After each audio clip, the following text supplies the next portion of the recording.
Bonjour les amis poissons, on se retrouve pour ce mois de décembre, pour aller checker ensemble dans quelle énergie vous êtes pour ce mois.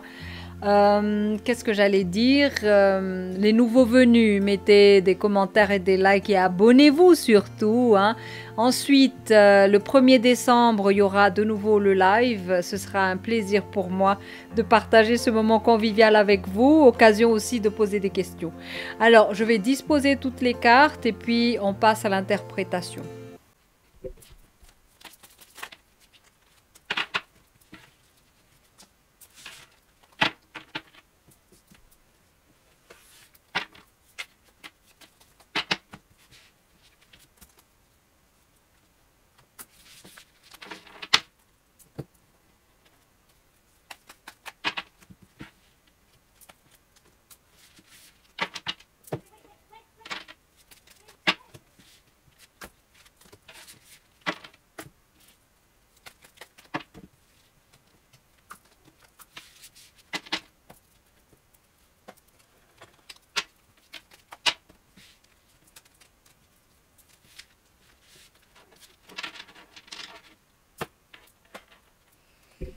Alors, c'est parti. Qu'est-ce qu'on a pour vous ce mois? Ah, mariage, union. On va dans le domaine amoureux, sentimental. Soit donc on annonce quelque chose de concret, un engagement, une union, un mariage. Soit on va juste parler de relations de couple d'hommes ou femmes mariés, là. Alors, on a ici la carte du rencontre. Donc, c'est peut-être ça concerne peut-être les célibataires qui veulent, oups, j'ai touché à la caméra, qui veulent une relation sérieuse. Peut-être que c'est l'occasion, ce mois de décembre, de rencontrer la bonne personne pour vous, pour une union sérieuse. Oh mince, mauvaise base de départ, donc c'est pas la bonne personne. Alors, soit c'est assez compliqué, quand même. Moi, je dirais que il y a une question quand même de mauvais choix ici, mauvais choix de partenaire suite à une rencontre. Et c'est dommage de dire ça, surtout pour les jeunes mariés où c'est un peu quand même, c'est pas. Mais voilà, il faut le dire peut-être. Parce qu'il s'agit ici de rencontrer quelqu'un et d'établir un lien, mais un mauvais départ.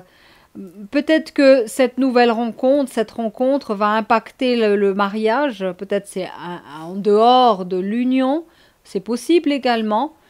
Mais une union qui est considérée finalement comme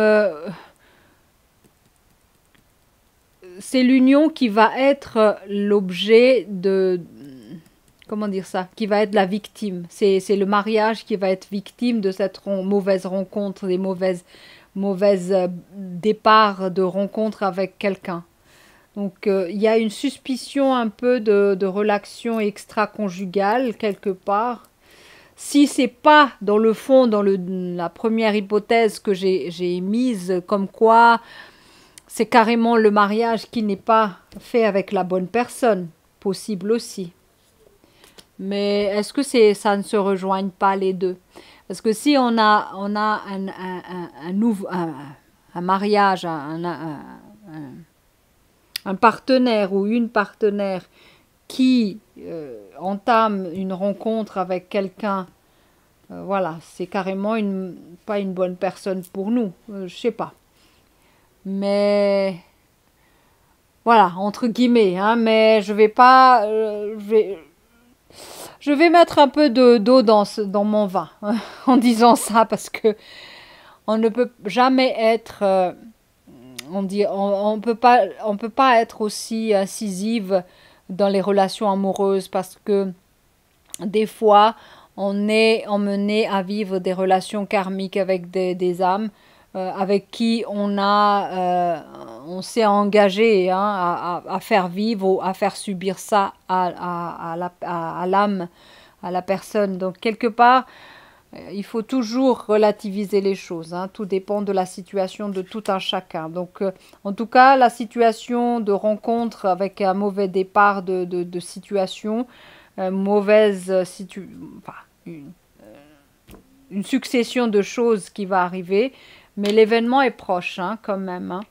Donc peut-être une rencontre qui va se faire mi-décembre quelque part par là, parce que là c'est un peu à l'image de cette carte, c'est pas loin hein, l'idée de rencontrer quelqu'un ici.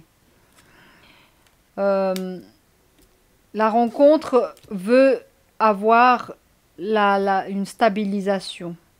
Donc l'intention de cet individu, ou féminin ou masculin, c'est de s'agripper à à votre compagne ou compagnon. Hein. Voilà, voilà, ça clarifie les choses. On est dedans. La carte de la trahison, mauvaise. Voilà, clairement, il ou elle, prochainement, mois de décembre, va faire une rencontre. Mais voilà, qui va mal se finir, en tout cas pour celui qui reste, hein, qui est trahi. Hein, parce qu'ici, on a carrément une relation qui aboutit et qui dure un peu depuis longtemps, je pense. Parce que là, on a la carte de la stabilisation, donc c'est une relation qui date hein, quand même. Malheureusement. Voilà.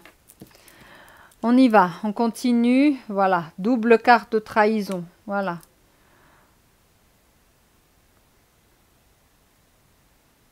Soit la trahison va commencer, soit la trahison va enfin, j'ai comme l'impression que c'est quelque chose de récurrent chez cette personne, féminin ou masculin, hein, peu importe.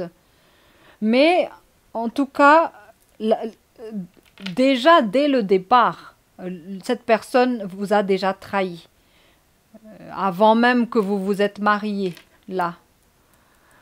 Et ça n'a jamais arrêté. Et la rencontre devient de plus en plus stable à l'extérieur, plutôt que chez vous. Donc une récurrence de trahison qui se répète. Et prochainement, ça va être encore le cas. Je pense que la stratégie ici, c'est d'accaparer votre partenaire pour les fêtes. C'est un peu ça ce que je vois. Ouais. Parce que c'est le sujet prochain de trahison. On a quoi? On a quelque chose en lien avec l'hérédité. Alors, quand cette carte apparaît, hein, j'ai le sentiment d'une situation karmique. Donc là, les explications vont être beaucoup plus longues si je rentre dedans, du pourquoi et du comment. Donc je vais pas m'étaler dessus, mais je vous dis juste le lien avec cette personne, le lien que votre partenaire a avec cette personne est un lien karmique. Donc, ça veut dire quoi? Ça veut dire que c'était préprogrammé, quelque part. Je suis désolée de le dire ça, mais on n'a pas tellement la liberté de mouvement hein, quand on est incarné sur cette planète. On ne choisit pas avec qui on se marie, on ne choisit pas avec qui dans quelle famille on est. Donc, tout ça, c'est de l'ordre de la programmation karmique. Mais, en tout cas, ce qui est clair, c'est que cette situation de trahison, et spécialement le fait que ça stabilise avec une personne ici, ça veut dire que leur lien est devenu très fort en raison du karma. On a ici quoi? La correspondance. Vous surprenez beaucoup de liens, d'échanges avec les autres à côté. Vous en souffrez beaucoup, hein, carrément. Donc ici, on a des correspondances, des messages, des WhatsApp et tout ça. Ouais. La trahison se vit au quotidien. Et c'est très, très, très prenant et très, très énergétivore. Hein, je comprends. Ensuite, on a quoi? Les intrigues. Vous voyez, il y a plein de... Voilà. C'est sournois, c'est... Voilà, ça poignarde dans le dos. Et ça n'hésite pas, ça profite même. Je ne sais pas comment vous êtes, vous, hein, en tant que partenaire, hein, mais si vous vivez ça, si ça vous parle, ce que je vous dis là, il y a quelque chose chez vous également de l'ordre de karma, parce que on peut pas accepter une situation pareille, de vivre ça avec une âme, si on n'est pas lié, si on n'a pas quelque chose à régler issu d'un contrat karmique. Mais c'est très très fort, hein, cette situation. Il y a quelque chose qui est malsain même. Parce que c'est quelque chose qui se perpétue et qui n'a pas de fin. Sauf si vous y mettez un terme. On va voir vers où ça va mener. On a la carte de l'élévation. L'élévation dans le sens que, je viens de le dire, ça n'a pas de limite. Ça va s'envenimer, s'exagérer, parce que cette personne va chercher coûte que coûte à vous écarter du champ. Et c'est pour ça que la situation va s'envenimer. Mais l'intrigue va être très intense, hein, pendant les fêtes. Parce que là, qui va la voir, elle ou il, pendant la fête? Ouais. Le challenge est très fort à ce moment-là. Ensuite, ici, le monde s'effondre. Voilà. Voilà. Logique, hein. Mais ici, les oracles disent que c'est déjà une mauvaise base, hein, de relation. Je ne sais pas, peut-être que vous avez déjà connu tout ça avant de vous engager avec cette personne. Et malheureusement, ça n'améliore pas votre sort. Et ici, votre monde s'effondre parce que vous voyez, la personne ne se cache même plus. Voilà, c'est aberrant, c'est vraiment une insulte à votre intégrité, à votre personne même. Mais voilà, je mets entre guillemets parce que voilà, il s'agit peut-être d'une relation karmique aussi entre vous qui doit se gérer de façon différemment, quelque part. On a quoi ici? Le stratège. Voilà, on est bien tombé. À la limite, le pervers, quoi.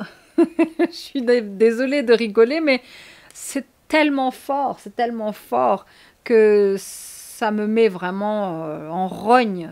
Je vois tellement le personnage, hein, qui manipule, qui fait des intrigues, qui ment à tout bout de champ, qui vous malmène en plus de ça. Waouh, waouh, waouh, waouh.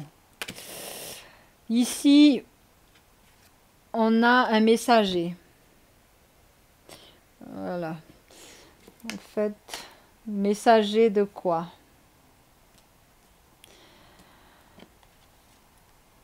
Alors, qu'est-ce qui se passe? L'oracle veut vous transmettre un message. À qui ça parle? Vous êtes un oiseau libre, pleinement, authentiquement vous avant.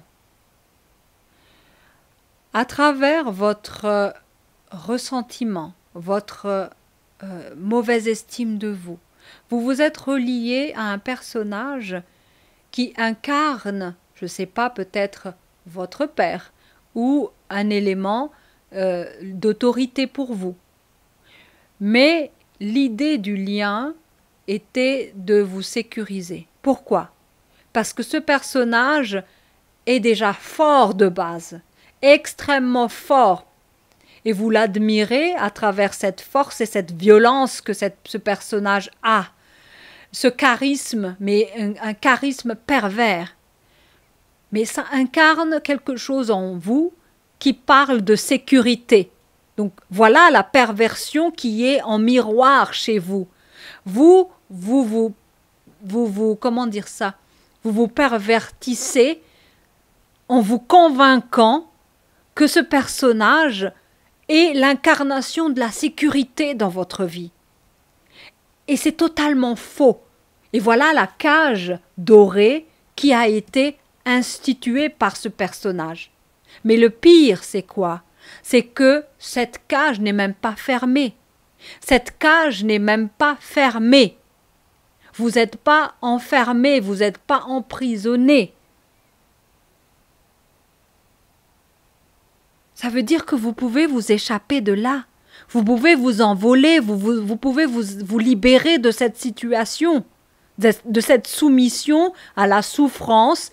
Et le fait que vous regardez quotidiennement l'accomplissement d'une trahison nourrie de malveillance envers votre être. Pourquoi?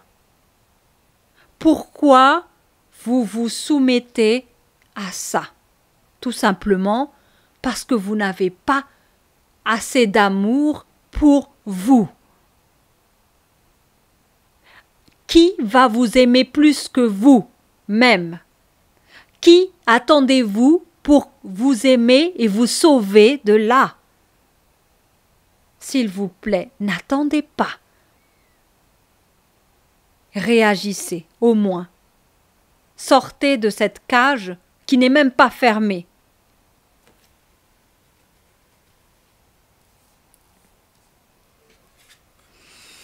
Dernier message, voilà. 10 d'épée. C'est le carnage. Il y a rien à faire. C'est le summum de la violence. Je suis désolée, mais c'est tellement prenant là.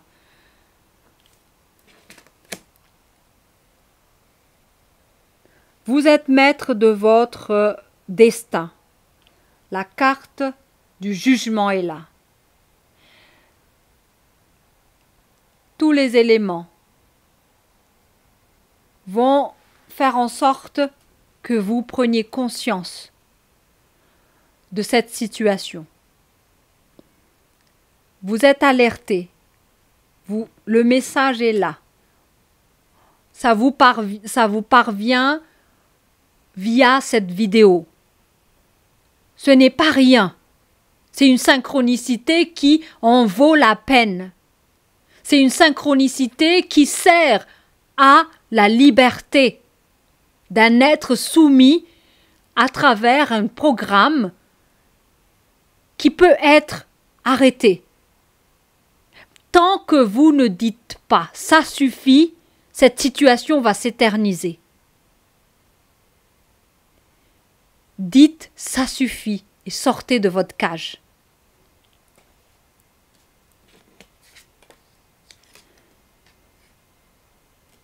Huit de denier.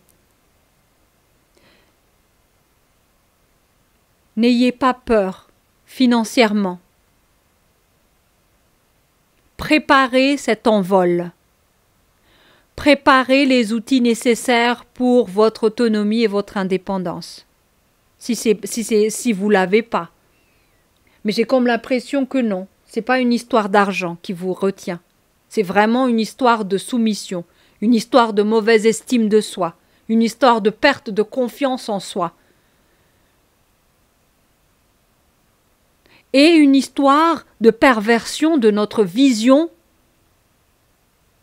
d'un homme idéal, malheureusement.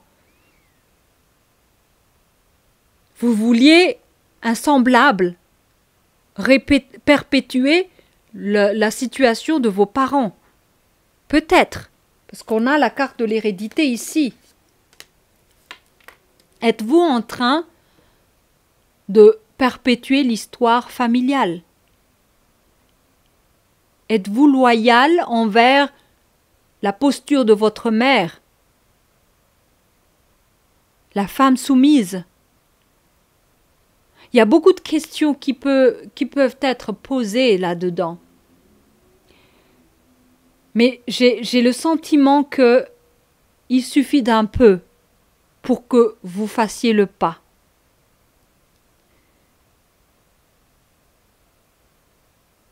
Et l'aberration de cette situation va vous mettre comme un couteau dans la gorge jusqu'à ce que vous n'en pouviez plus.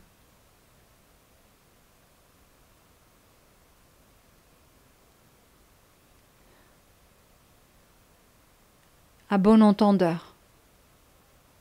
Voilà. Bon courage à ceux ou à celles à qui ça s'adresse. Et si ça ne vous correspond pas, allez quand même guigner du côté de vos ascendants pour chercher d'autres paramètres, des clés de réflexion. Ça fait toujours du bien de confronter aussi les autres signes qui nous appartiennent. Voilà. Qu'est-ce que j'allais dire? Prenez ce qui vous parle et laissez le reste. Voilà. Bon courage. Ciao!